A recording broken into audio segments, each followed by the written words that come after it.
She's good. Admittedly, we didn't work on the moving sit too much, but we've been doing a lot of the recall. Okay. So great. Okay. I kind of ramped up her distraction place. I've been doing it in like a real quiet park, and then recently moved to a really busy and active park. Okay. Geese and dogs running around and stuff. So. Sure. How'd she do there? I mean, if geese got close, it took a few taps. Sure. But for the most part, like her intensity level was a lot higher.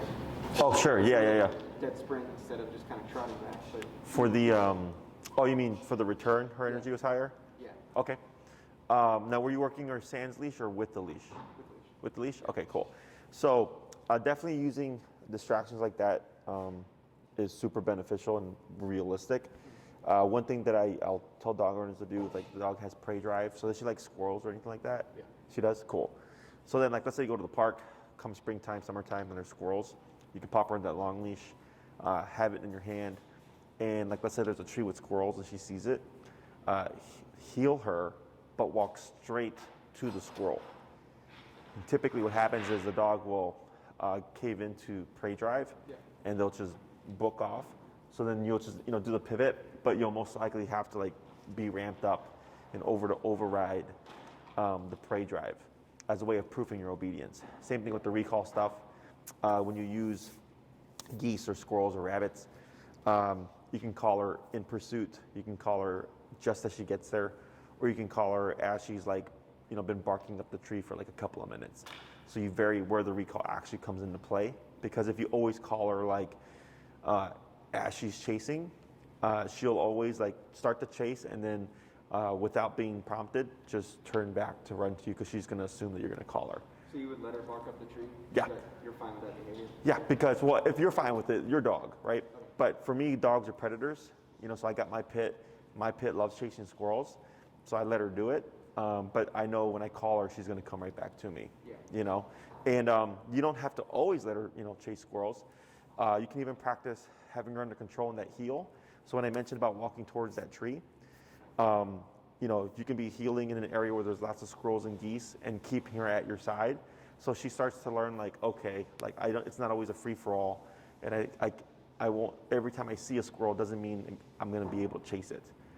Right. It's only when given permission and given that release to go can she actually actively chase the animal. It's kind of a weird question, but is there a way that we can train her to differentiate between animal prey and small kids? Right? Okay, sure. Not that we don't hang out with kids Sure. often or ever, but I can tell that she kind of treats them the same way. Like, if a little kid, like a small kid, is walking and running on the sidewalk, she'll start stalking. Okay, sure. So what you would do there is you would simply just correct her.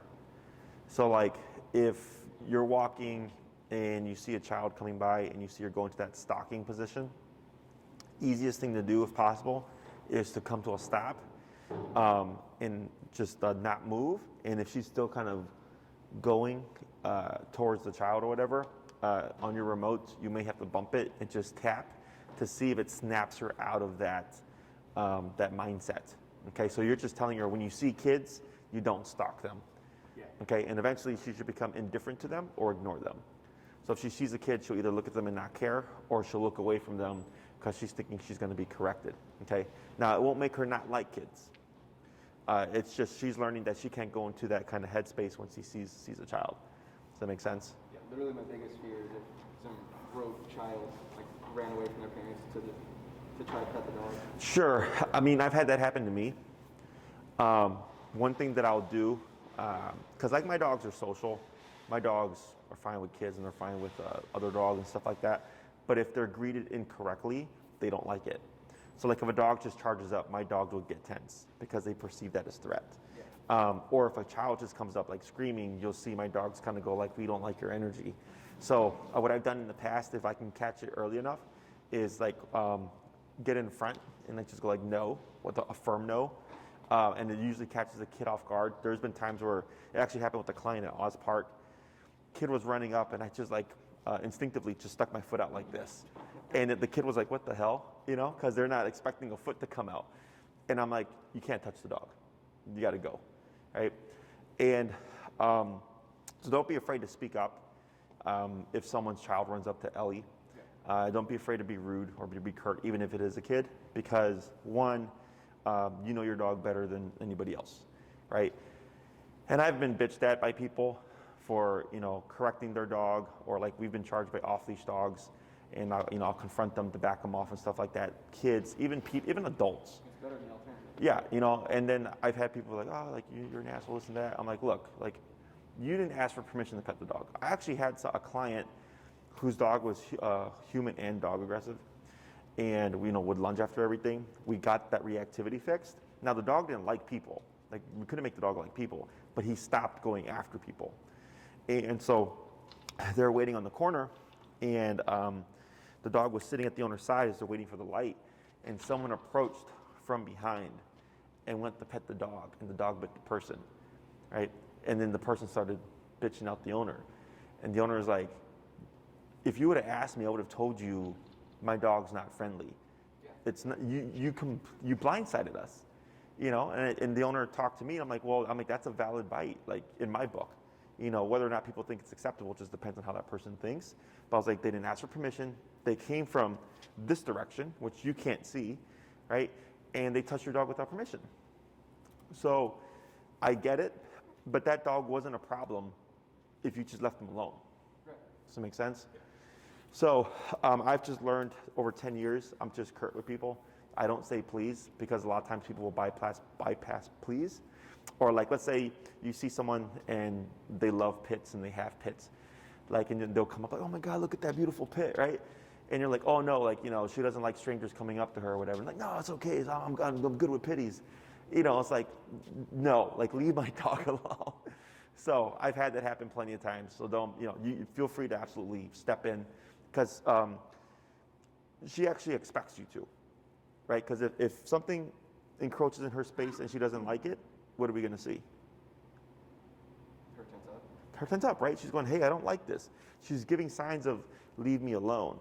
And if it goes, how do you say, like unrespected, where whoever it is or whatever it is backs off, she could escalate, because she's saying get out of my personal space, right? That doesn't make her an aggressive dog. She's just a dog that has boundaries and doesn't like strangers randomly coming into her personal space. Yeah. I mean, would you like a stranger just coming up to you and just hugging you on the street? No, right? So it's the same thing for dogs, but dogs, it's expected that they do like these things, and it's not fair. So I've learned to just step in, no, don't touch my dog, getting in the way, sticking my foot out, whatever, to catch them off guard. And then after the fact, if you want to explain, that's completely up to you. Me, I'm just like, no, don't do that. So, yeah, okay. But when it comes to like the kids and the stalking stuff, just tap to correct her or whatever, and then you should see either indifference or avoidance in terms of when she sees them. Okay. Any other questions? Nope. Is there anything in particular you want to cover today? I'd like to resume the distant commands. Okay. I don't think that we didn't start on place, did we? No, we didn't. Okay, so let's do a quick review of the distance commands to see what you remember.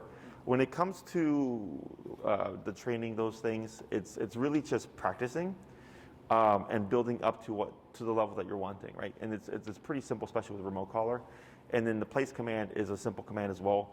So we'll start off with that, reviewing what you remember, making sure that's being practiced correctly, and then you just continue to practice it as you can. Obviously, with the cold weather and the holidays being over, a lot of people were thrown off in terms of scheduling and practicing and stuff like that. And then we'll get started on the play stuff. Okay? We didn't do anything other than the moving sit, did we? I don't think. Sure. You're talking about like when you're walking and then she would just sit and you're kind of moving away from her and stuff like that? Yeah. Just show me what you remember of that. As long as you're practicing it correctly, that's the main thing that matters.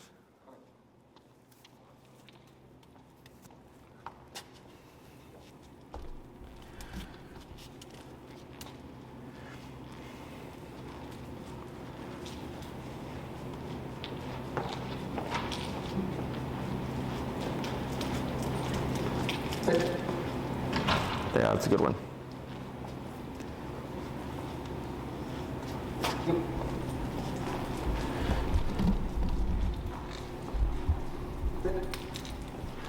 Yeah, that's good.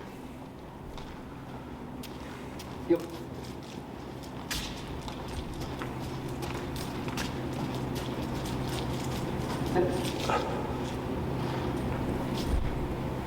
What I don't remember is, am I giving her a second to sit before I tap?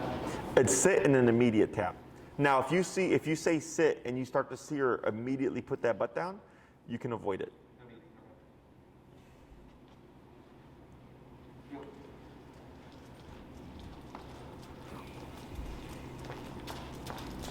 Sit. Good. One more. Yep.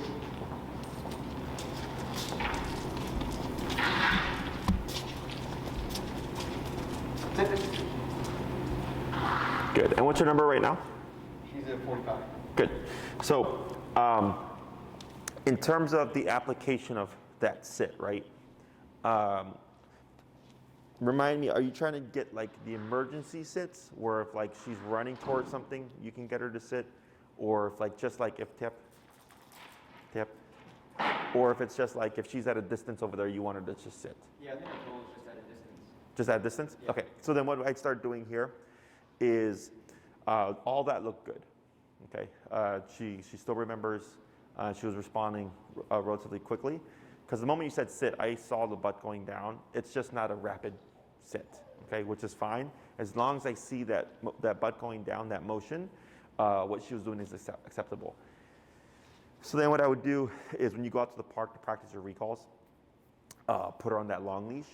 And right now, her sits look pretty good from about a 4 to 5 foot distance with that short leash.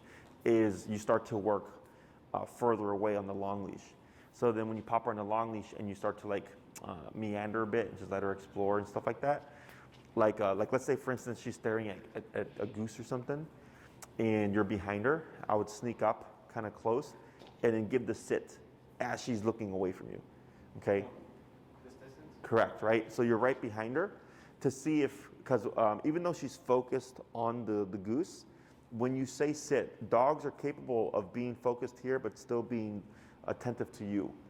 So if you say sit and she's staring at the goose, I would expect to see this. While staring at the goose, right? So if you see that, that tells you just how aware she is of you and what you say. Okay, so that's actually good. I don't need her to do this, okay? Because from what you said, distance sit, right? It just means sit where you're at. Yeah. So if she's facing the goose and you say sit, this would actually be acceptable. She still responded to the command. We just have to be mindful that she doesn't break the sit to then chase the goose. And what if she does turn around and sits by you? So by being closer, if she turns around, the turning around is okay, right? This is okay. It's not expected though. But if she turns around and starts to move towards you, that's where being closer comes into play. So then you can use your leash to counter her to get her to sit away from you. Yeah, if needed, right? So you would just be like you are there. You cue the sit. If she turns around and starts to move to you, then you stiff arm and tap so that you prevent her from coming to you. Does that make sense? Yeah. And then for other stuff, with the long leash, just start to work your way further from her. So right here, you're 4 to 5 feet. Then I move to 5 to 7 feet, 7 to 9 feet when giving the cue, and it's just being away from her. Okay. But if you get to a point when you say sit and you see maybe it's like 10 feet away, you see Ellie will start coming towards you. Now she's getting confused with recall. Then you bring it back in again to where she was having successes. And you keep practicing at that distance and then work your way back to the distance where she was having trouble. In the middle of the process, is there something that we should do if we've gotten to the point where we're 10 feet apart and then she starts coming to me? Oh, you can step in. So if I tell Ellie to sit, and she starts to walk towards me, I'll start to tap and move in, okay? So with recall, you would tap and move away, right? And when we're trying to correct the dog from coming to us, we step in. So remember with the door exercise, when you moved into Ellie and you tapped her, it backed her away from you. Okay. So what you're doing is when she moves to you and you move to her, you're putting confrontation on the brain so that when you tap her, what we should see is it'll push her into a sitting position, okay? And if you end up getting that result, you stop tapping and you move away from her to resolve the tension, okay? If she keeps coming to you, which can happen, you'll just keep remoting and walk Ellie, don't say heel, just walk her over to the general spot where you originally said sit. And then tap her without repeating until she goes into that sitting position in the general area. She'll make that connection. Yeah, okay. And then it's a lot of just repeating. I had a dog like 10 times, they kept coming to the owner, and the owner just kept walking back and correcting them, and eventually it just clicked and the dog stopped doing the behavior, okay? So it just depends on what she does. But you would go to the long leash and start to work on your sits at a greater distance of her. If you want to make it, give her a bit more incentive to, pick up the concept, you can also add in food. And then when you say sit, and she does so, and it's a good one, step in, good girl, feed, right? So I have no problem with food. Food is great to use as a reinforcer to help motivate and incentivize her to sit at a distance at the spot you told her to. Okay, and like let's say you have to correct her a few times in order to get her into the sit, then I wouldn't feed that one. I would only feed the ones that she does well. Okay, and I use high value stuff. I use chicken, turkey, bologna, cheese sticks, whatever. I use human stuff when I do training, especially when you're asking for more advanced stuff like that, because it's obviously more valuable to the dog. It's more motivating. Okay, other questions? So I have a side note. Is it a normal issue to have dogs hesitant to sit in salt? Yes. Well, not so much it's the salt, but the cold. Especially for her. And actually, now that you've said that, so, because with the heel, we have that auto sit, right? Now, how does she do in the cold weather? She does great. It's just sometimes if it's a heavily salted sidewalk, Sure. she obviously does not want to sit. Sure. So that I wouldn't hold against her. Same with the paws. Like, how are her paws in the salt? Good. I've been using the balm this year. Oh, is it like the mushrooms wax? Yeah. Oh, is that working well for you? I had somebody actually just asking me about that, and I could have sworn years ago someone told me that the mushrooms wax helped with salt, but I couldn't remember if it was with the salt or with with the cold that the paws get cracked and dry. Hers is the salt, I think, and it's been doing better. I've been wiping her paws off after the walks too, and she's been fine. Okay, cool.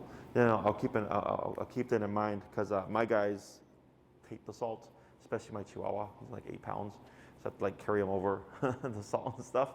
It's a slightly worse alternative than the shoes. She doesn't like the shoes. Sure, yeah, it's a lot of dogs, and it's usually difficult to put them on. But yeah, it could be the salt. And like if you notice, she sits in snow, but she won't sit on salted cement. I think that's a very fair connection. And I personally wouldn't worry about reinforcing that. So like during the wintertime when it snows, I know we have the auto sit.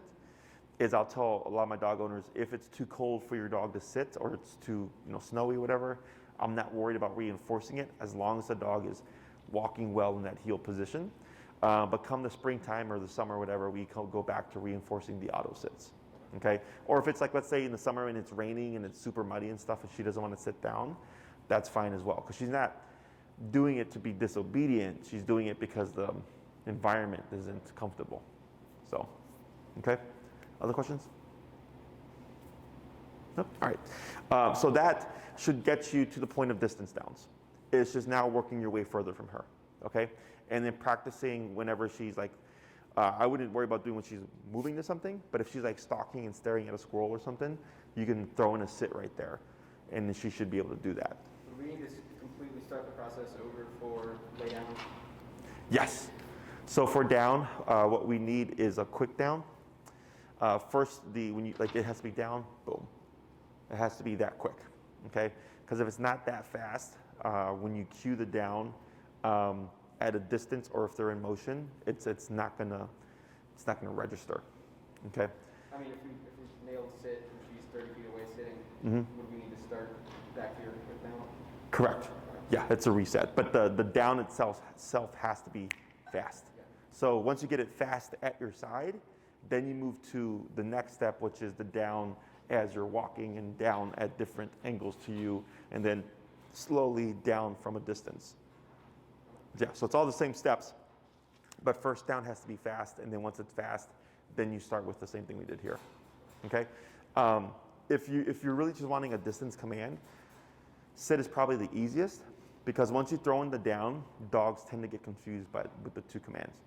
And then like you could say sit, and if you've been drilling the downs, she's gonna down. And then it becomes difficult, because then you have to, in order to correct it, like you have to like walk back to where she's at and like, do all the other stuff. But it's completely, if you want to push her obedience and all that stuff, then yes, it's perfectly, fine. Just expect that she's going to make some mistakes. Okay? Is that acceptable to you, reading? It's her like, how do you say, like, I guess just complaining about like sitting still for a period of time. That's not what the tap is. I mean, you could tap it. You could tap anything you don't want. Okay? So for me, like let's say Ellie is a good dog outside of this little pining or whining here. Like she's not a problem. She's not destructive when you leave. She doesn't bark when you leave.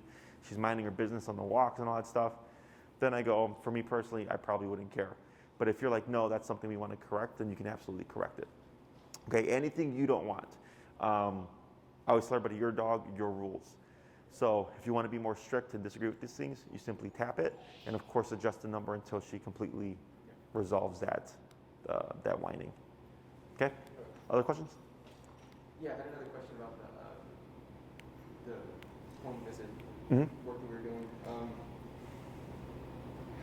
What's the best way to deal with it? Because we don't keep our collar on throughout the day. Sure. What's the best way to adjust to the situation when someone knocks? She's just laying on the couch without a collar on. Do we actually go through the process of putting it on and then backing her up? Is this person going to come in, or is it like a delivery or something? I don't know, just a random amount throughout the day. Okay. Well, let's say it's if the person's going to come in, then yes, I would call her up and do the exercise. If it's like Amazon dropping off a package or something, you can use what's called a bonker. Did I talk to you guys about the bonker? Like a rolled up towel. Oh, yeah. Did I send you the videos and stuff for that? I don't think the video, I think we just mentioned it. Okay. Hey, Enrique, would you shoot me an email and say to send Zach the bonker videos, please? I'll send them to you. There's 3 videos: how to make one, how to use one, and a trainer actively using one. So if it's like someone knocks at the door and she's barking at that, but they're not going to come in, then you can just correct it with the bunker, okay? Because it's just don't do that. But if the person is going to actively come in, you're going to want more control. I would opt to use the e-collar, okay? And then over time, every case is different. Some people always opt to have the e-collar when guests come over. Some people have it on the first 10 to 15 minutes when the guest comes over, and then once the dog chills, they're fine, they remove it. And other people eventually will move past having to use the e-collar because the dog just doesn't care anymore, okay? But it's usually the collar on at least 10, 15 minutes, and then they remove it once they get to that point, okay? Other questions? All right, so let me grab a placemat here. I'll show you guys how to teach the place command.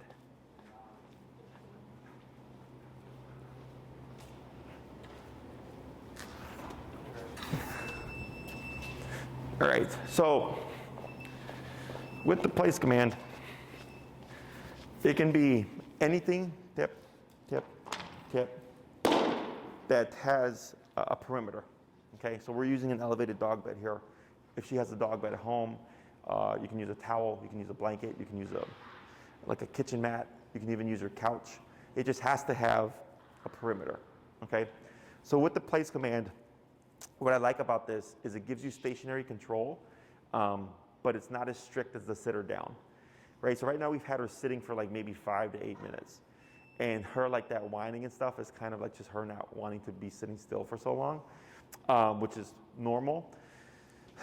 So here with the place command, it's the same kind of stationary control, but less strict, okay? So if I sent Ellie here, she can sit down, she could lay down, and she can stand. She just can't step off of the place area.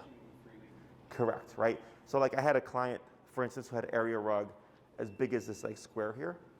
And they said, could this be place? I said, sure. It's just a really big place. So your dog is capable of like running in circles and like doing all that stuff. They just can't step off of the perimeter of place. Is something like this raised going to be easier for her to understand than something that's flat? So having something raised is easier because it's more of like how do you say, like they're stepping up or onto something, but they will recognize, you know, if you use like a towel or whatever, as long as it differentiates itself from the ground, okay?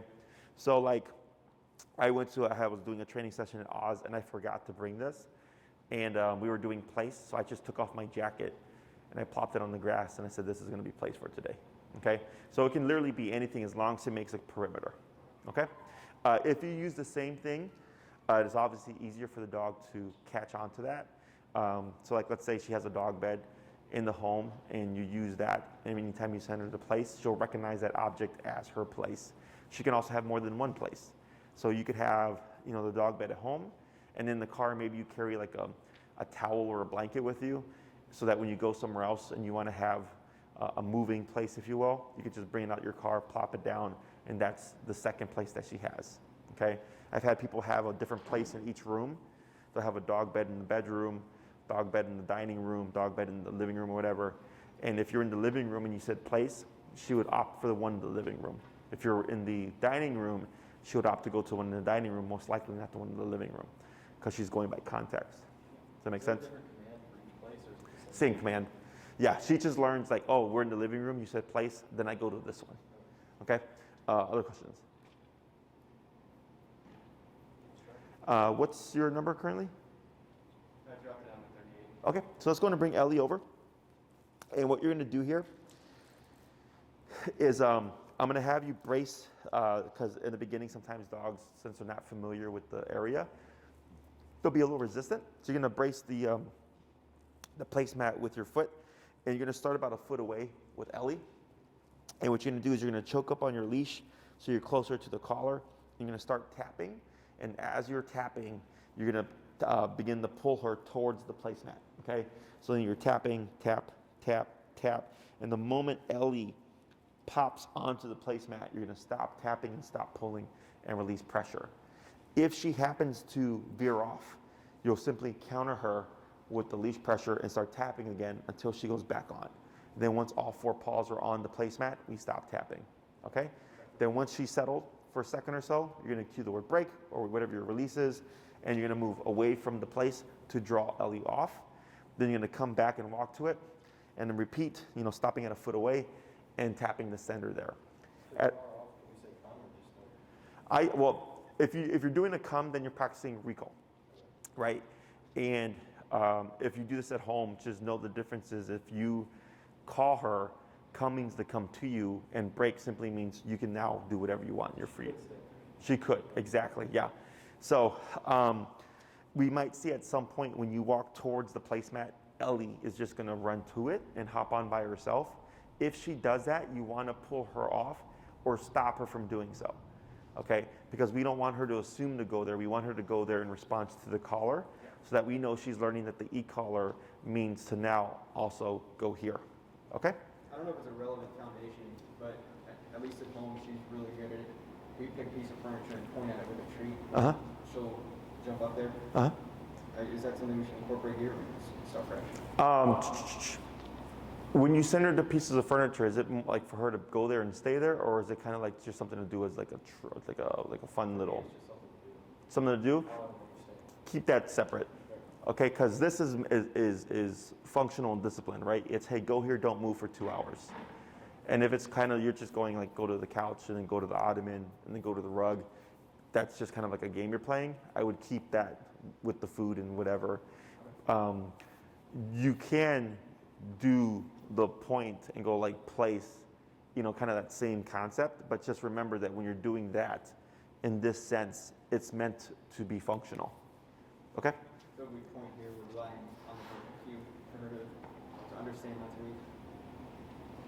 Oh, so once we use the verbal cue of place, since place is going to be a command itself, the command will imply a stay. Okay? Whether or not you point is completely up to you. But like your whole game thing, I wouldn't use place in that context because it's a game. It's something that you do just to like for fun or whatever. Okay? Whenever you're ready. And then tap, tap, tap, tap, tap. Yep, a little bit more of a pull. Tap, tap, tap, tap. Try bumping your number. Let's go to 45.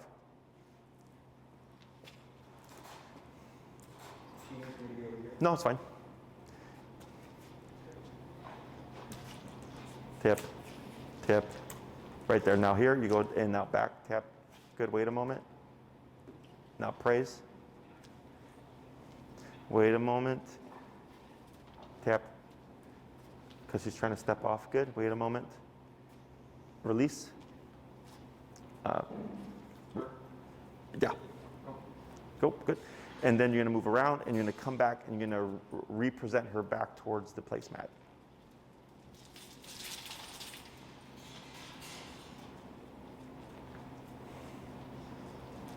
Not saying anything right now. Correct.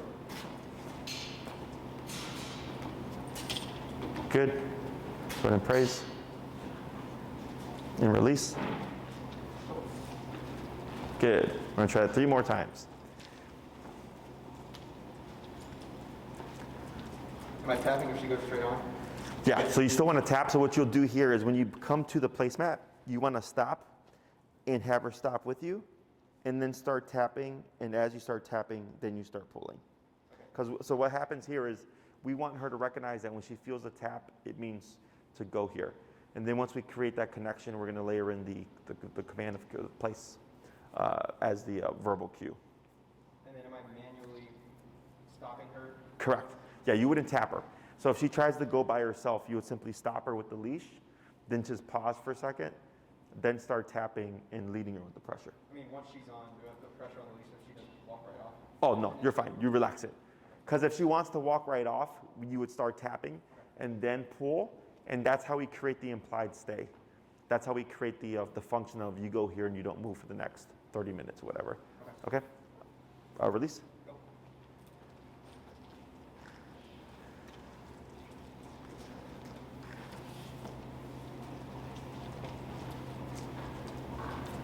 Right, good. Good, wait a moment. Praise. Good, we're gonna try that 2 more times.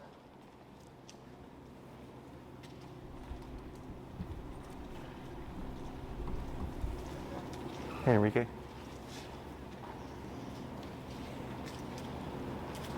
Good.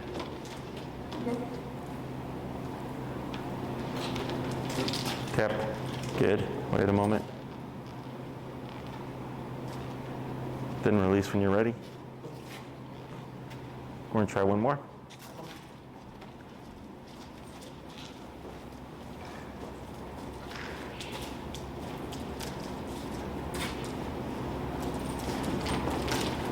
Good.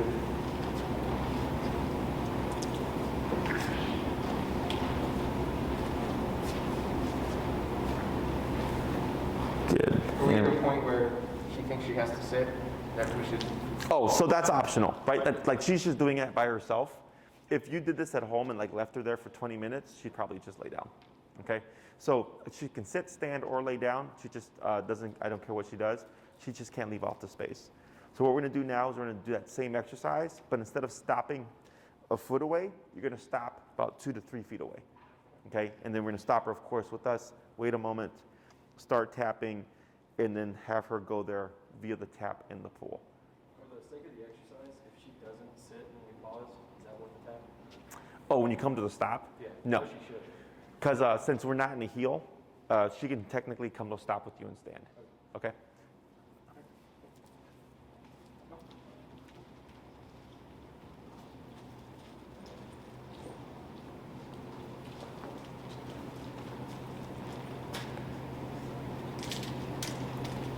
Right, a little bit more of a pull. There you go, good. Good girl. Let's do 4 more. Go.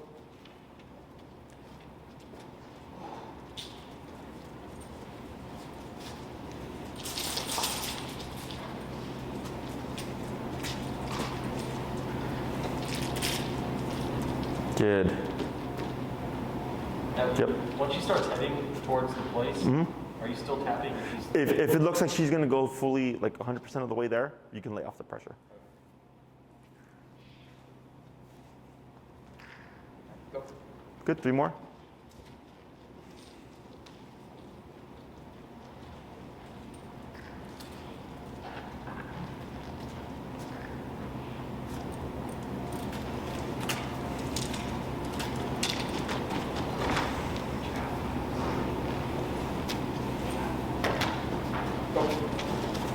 Good, 2 more.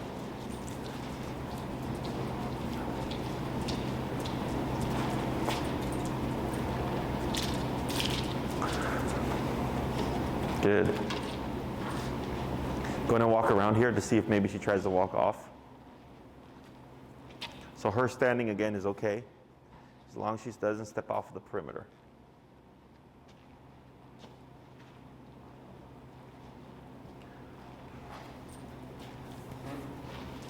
Good. Go ahead and release. All right, go. Go. Good. We're going to do, there we go, 1 more.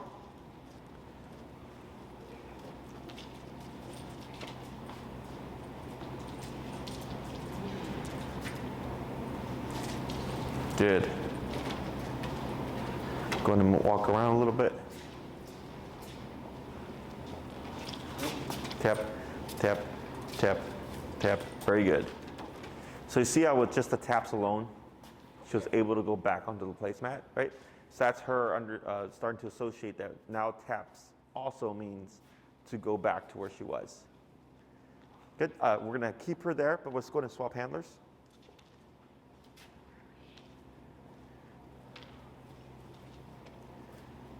Good. And then you're going to release her, and I'm going to have you repeat what he just did. You're going to stop about 2 to 3 feet away of the placemat. Pause, have her stay with you, wait a moment, and then start tapping and pull if needed to guide her to the placemat.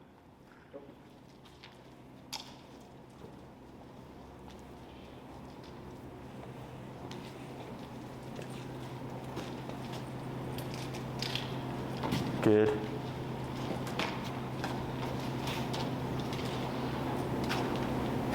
All right, good.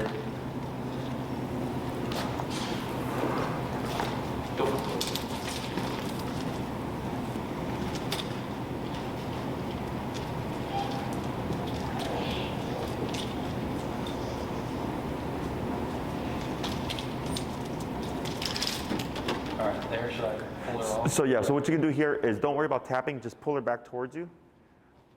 Yeah, and then pause right there, wait a moment. Now start tapping. There we go, good.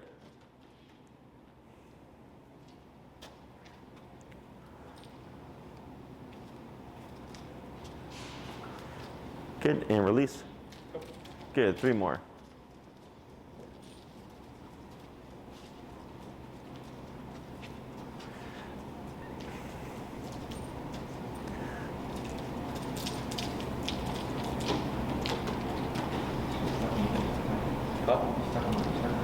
Me? Tap, tap, very good.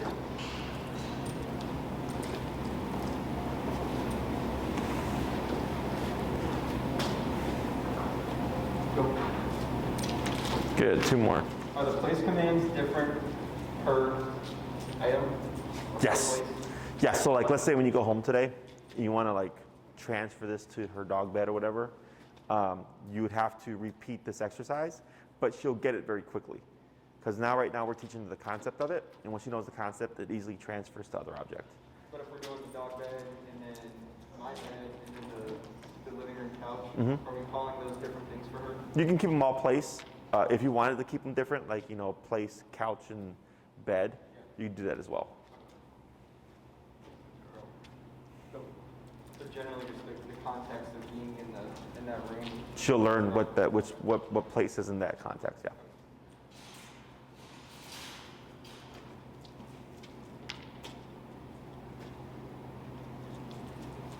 Good, I'm gonna pause right there. So what we're gonna do now is same concept, except when you come to that stop, you're gonna cue, and do you wanna use place or do you wanna use a different word? Place. All right, you're gonna cue the word place, then you're gonna start tapping, and if she doesn't move, then you're gonna use the pull, okay?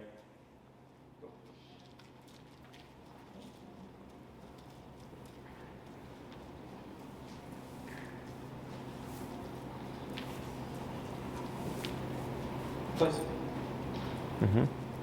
Good. I didn't ask you to cover. Tap, right. Good.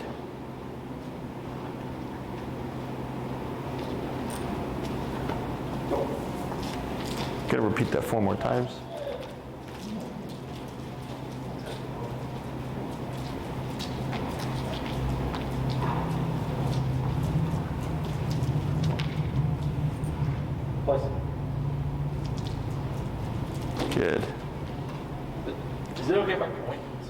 That's fine.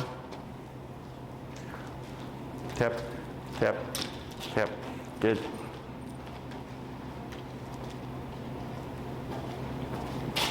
Let's do 2 more. Go.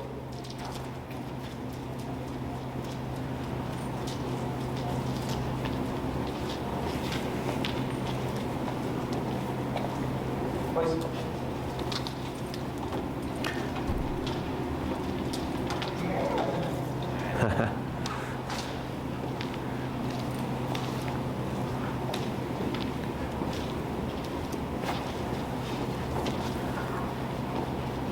Go. Good, and 1 more.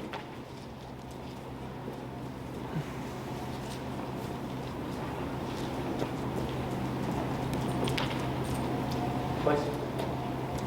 There you go, almost. Good.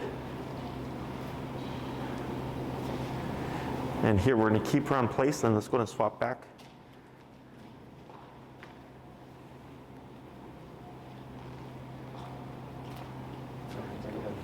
Good. And then you're going to release them. I have you do the same thing. If you want, you can increase the distance by maybe a foot. So sending her from like about 3 to 4 feet back.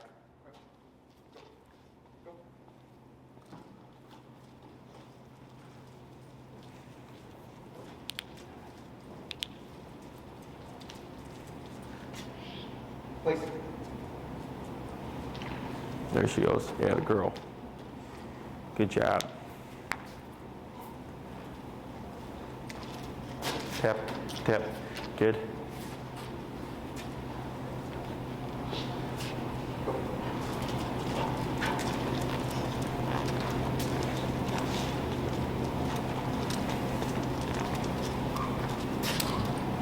Place. Place. Tap, tap, tap. There we go. Good girl. 3 more. Go.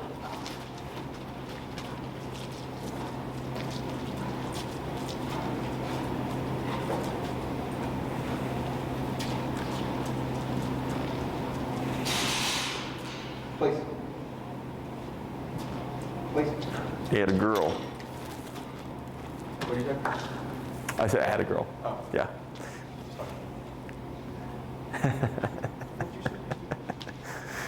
Go. Okay, now what I'm going to do here, I'm going to move this. And then here, after you place her, I'm going to have you, we're going to keep her there, but I'm going to have you have a seat, okay? So go ahead and place her, and then once she goes there, you'll have a seat.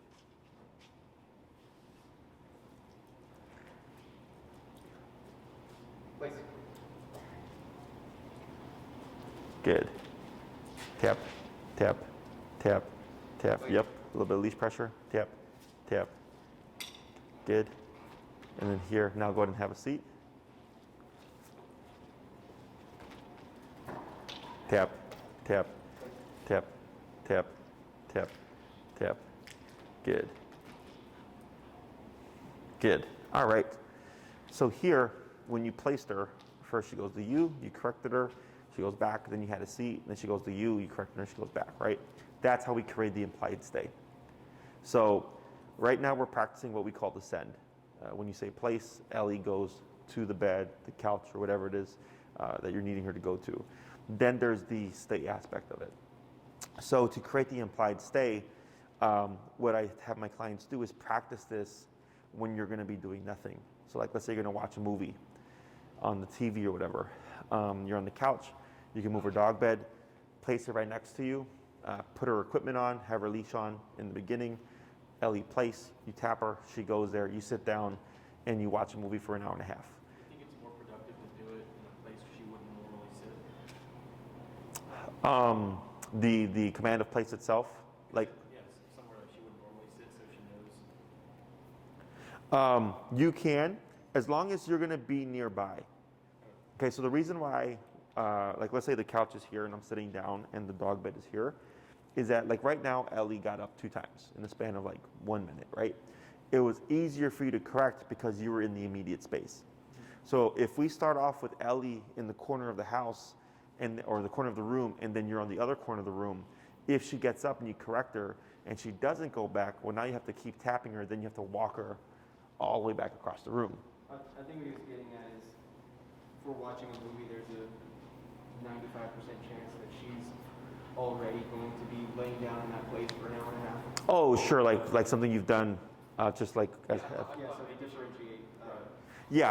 I would say using something different, because that's more of like a patterned habit, and you want this to be something kind of new for her, so that it's seen like you do this and then you don't move because we said so, as opposed to we're hanging out just chilling on the couch. You're really going to try when you're eating. Yeah. Yeah, when you're eating, if you're going to be like working from home, on your computer, watching TV or whatever, anytime you're going to be immobile for a bit, and you can have her close by, where it's easy to correct her. That's what I tell people to opt for in the beginning. So like if you watch like an hour and a half movie, 20 minutes in, she gets bored, she tries to sneak off, we actually wouldn't say place again. You would just start tapping, okay, to correct her back into place. And then I go back to watching TV, 20 minutes goes by again, she tries to sneak off, I correct her, she goes back. That's how we create the implied stay, is by putting her in place and then keeping her for a period of time. And she's gonna make mistakes, and she has to technically make those mistakes and be corrected for them in order to learn what not to do, okay? So, and place is meant for extended use. You dictate how long it is. If you know that you would use this for like an hour and a half to 2 hours, you can practice with that range. You don't have to worry, you don't have to do 5 minutes to 10 minutes to 15 minutes to 20 minutes. Like you could literally go home right now and have her stay put for 2 hours. She's just gonna make mistakes. So then we do all these corrections, and then over the course of time, she'll learn, okay, if they send me to place, it means go here, don't move until we release you, okay? So for the first week, I tell everybody to always start with the dog nearby to make it easier, so you're not having to like walk across the room to correct her. And then you progress towards her being like 3 to 4 feet away. So eventually she could be across the room from you, and she's staying put and minding her business, right? Here she was sitting for like 3 minutes, and then she got tired and goes, okay, well, sitting is uncomfortable, so I'm gonna choose to sit down, which is perfectly fine. I mean, lay down, this is perfectly fine. Because place, again, sit, stand, or lay down, I don't care, just don't step off.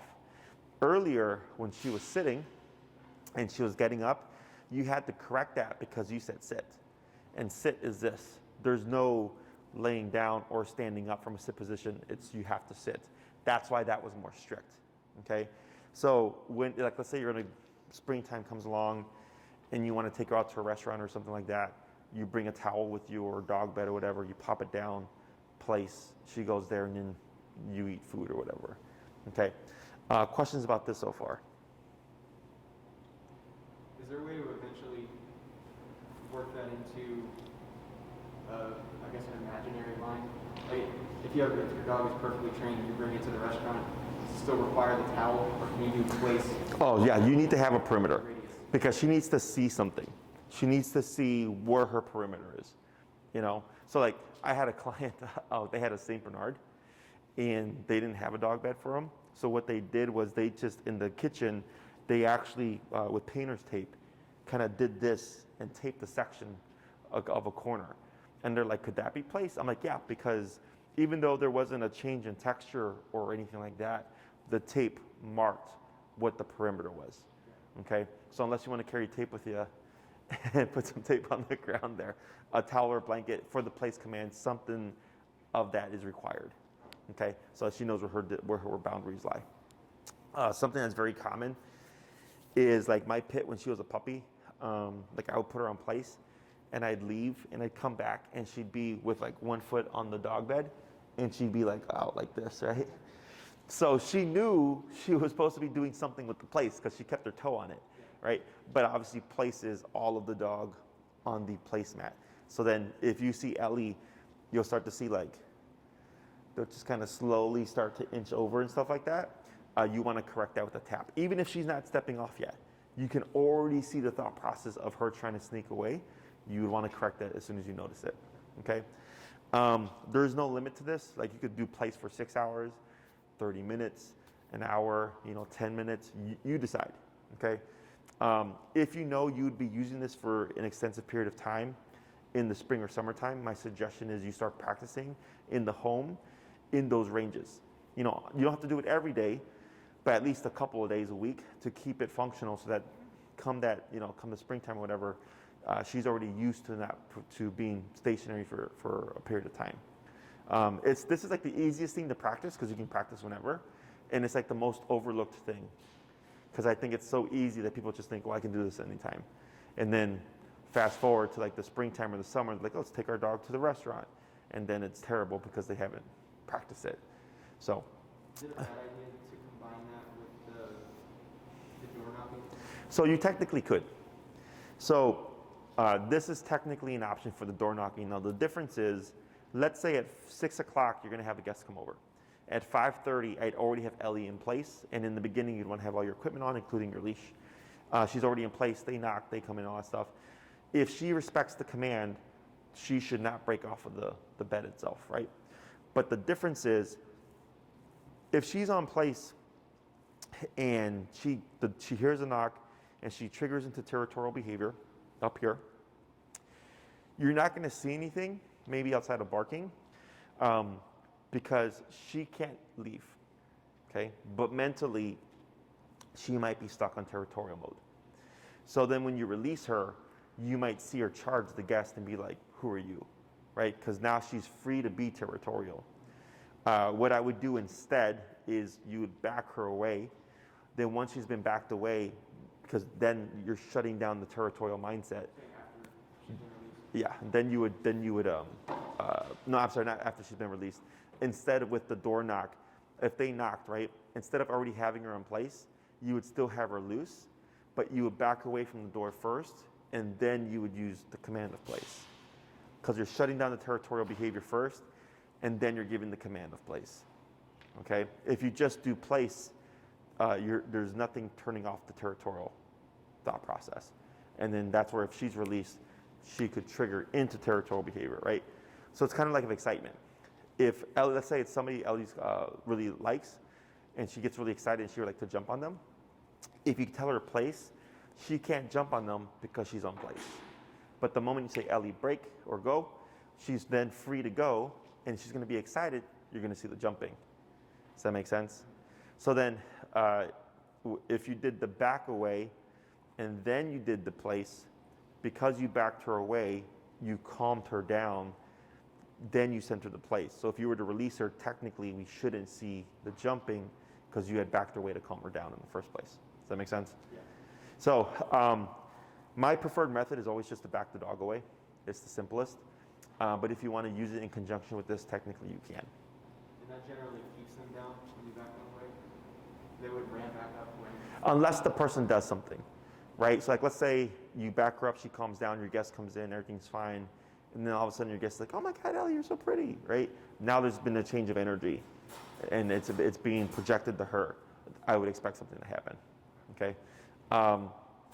Or if, because I think I said she was like a nervous dog, and nervous dogs tend to trigger with quick movement. So if like you backed her away, she calms down, your guest comes in, they're sitting on the couch, and 30 minutes later like, they jump up and clap really loud, just kind of out of nowhere, you might see her trigger and bark or something because it's catching her off guard. And that's a nervous response, okay?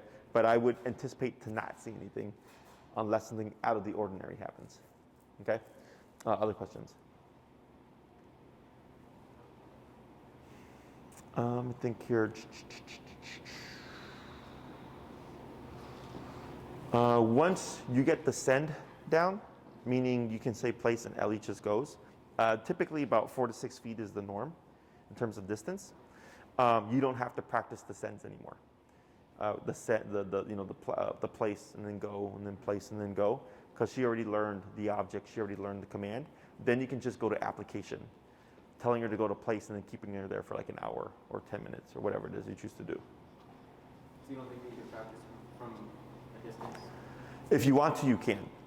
You know, you can push your training as much as you want. If you want to be able to send Ellie from anywhere within the home, you can do that. You just have to work backwards. You know, most people don't want to have more homework on their plate.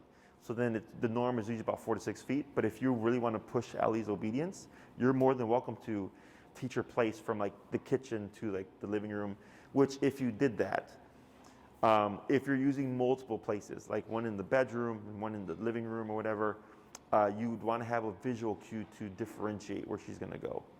Does that make sense? Visual cue is something we do or something that she can differentiate? It's, something that you do, right? So like, let's say I have a place over here and I have a place over here, right? I go, place. This lets her know this is the one you have to go to. And if I said place like this, then she knows she's supposed to go to this one. Do you recommend that over just couch, bed? Oh, you can also do that too. Yeah, that would actually probably be better. Replace couch or just say couch? Just couch. So couch would replace place.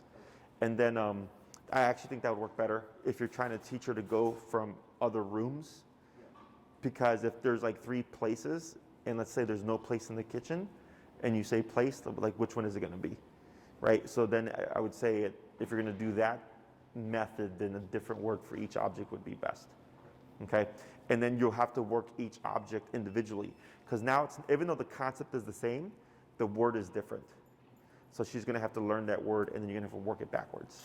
Okay. Other questions?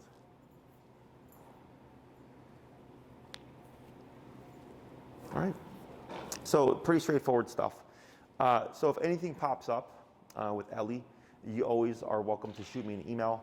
You always have my technical support, as I put it to people, whether it be a year from now, a month from now, or whatever. Feel free to shoot me an email.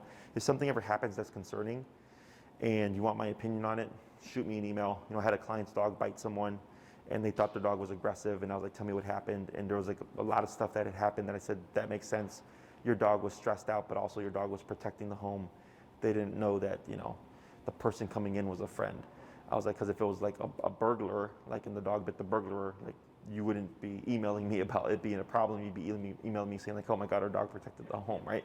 So yeah, if anything ever like that ever happens, you just let me know, and I'm more than happy to give you my insight on it and let you know if whether or not it's something to be concerned about, or if something you just keep an eye on, because there are fluke moments like the one I just told you about. If you ever have any questions about the obedience stuff, feel free to shoot me an email as well. You know this stuff well enough that most of the time when anybody has a question about obedience stuff, like especially in the winter time, because people usually get lazy over the winter, and then come spring and summer, they'll start working again, and then the dog's kind of lax on the obedience stuff. It's almost always the answer to the question is just raise your number. But if there's something that pops up that you're having problems with, or like she's not obeying or something like that, you can shoot me an email, let me know what's going on, and I'll respond to you and tell you like, oh, it sounds like this, whatever, do this to fix it, and then just let me know. Okay? Anything else? Is there a point that we'll be able to see or to tell that if we get to that point, we can comfortably allow straight to cover on the street? Sure. So that comes down to, or at least not be scared if someone were to. so I don't like people touching dogs without permission. Okay? So in the context of like someone just coming up and going into a personal space, I would say don't do that. Okay? Because there's too much of an unknown there. But if it's like, hey, you have a nice pet, can I pet her? And you're like, yeah, and we have a way that we go about it, and you show them how to do it correctly, that's fine.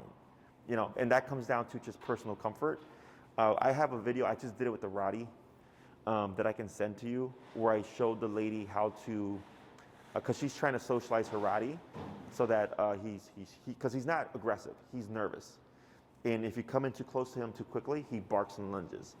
So I gave her a very structured exercise in order to socialize them. Okay?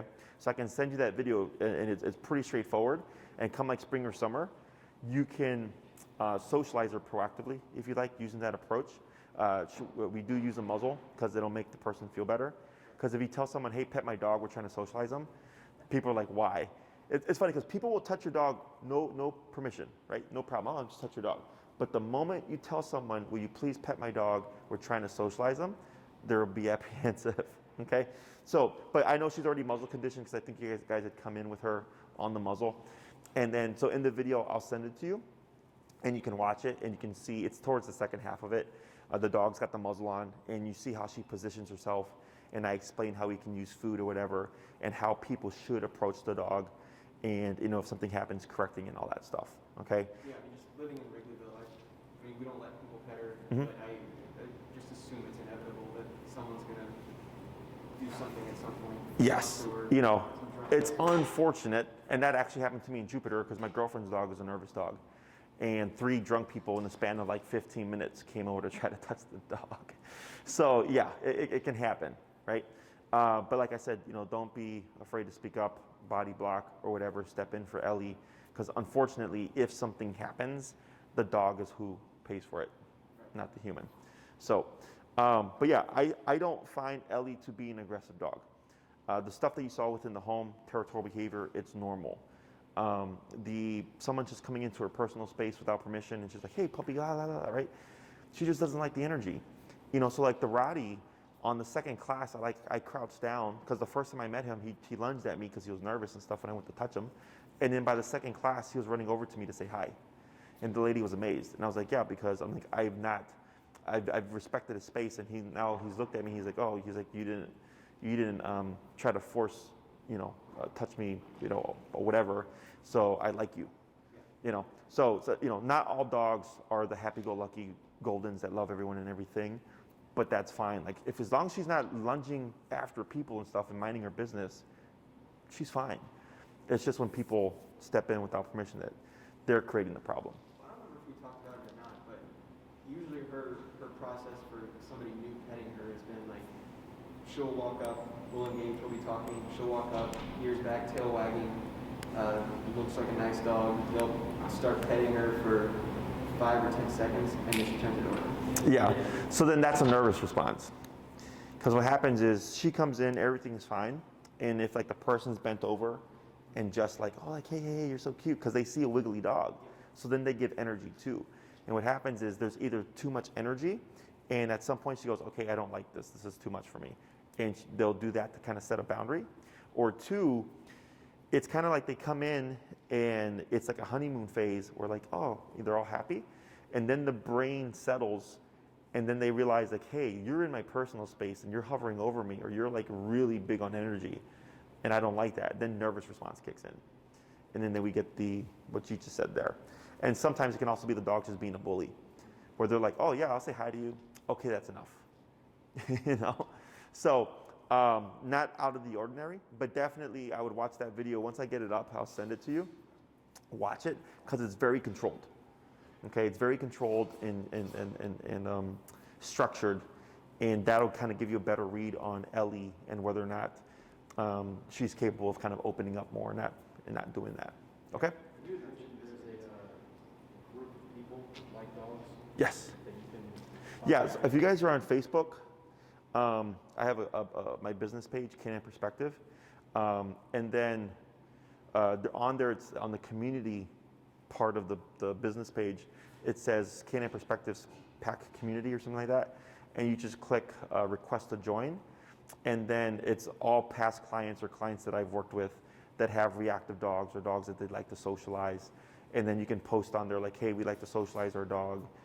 You know, is anybody free? You know, Sunday, blah blah blah blah. So, okay. Anything else?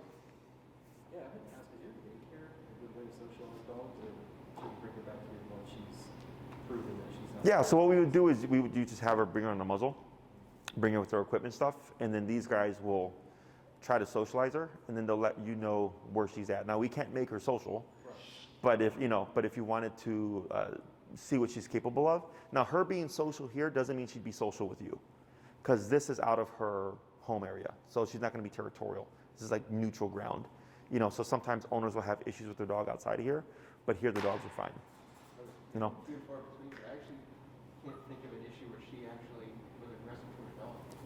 She had one this week that she didn't like, but I don't know if it was the dog or the human. Sure. That's what I worry about in the dog park more, is the people in there. Yeah. Sure, yeah, because they'd see dogs, and which is fair, right? Because they're just thinking like, well, if your dog is here, we're assuming they're social.